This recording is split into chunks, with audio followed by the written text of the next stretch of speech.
Kementerian Pengajian Tinggi KPT memberi jaminan terhadap kawalan kesihatan para pelajar susulan kemasukan semula ke kampus bagi meneruskan pembelajaran secara fizikal yang kini sedang dilaksanakan secara berfasa.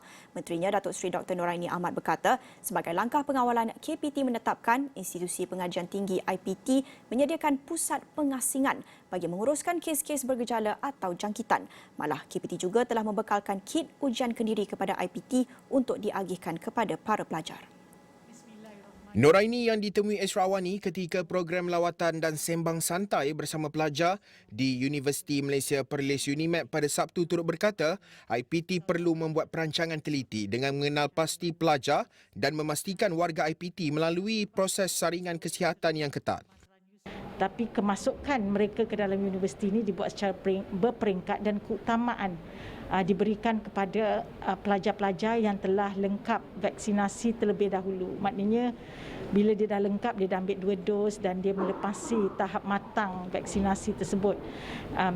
Untuk tujuan dia adalah untuk mewujudkan imuniti berkelompok di dalam kampus itu sendiri. Saya tengok bila saya buat secara fizikal lah interview bersama dengan para pelajar, mereka menyatakan tidak sabar untuk masuk ke kampus untuk meneruskan kaedah PDP secara hybrid ni. Jadinya itulah yang kita, sebelum kita buat keputusan dulu, kita buat engagement bersama dengan persatuan-persatuan pelajar, kesatuan pelajar, dan ini adalah permintaan daripada persatuan itu sendiri. Rata-rata pelajar UNIMAP yang ditemui pula sangat teruja dengan keputusan kemasukan semula ke dalam kampus. Saya mengharapkan nak jumpa kawan-kawan balik. Selama ni hanya secara dalam papan layar je tengok muka diorang. Dan also group work pun semua menerusi WhatsApp group, semua tak ada komunikasi. So obviously we are always waiting for this. Sebelum ni masa di rumah kami gantikan bengkel kami dengan simulation.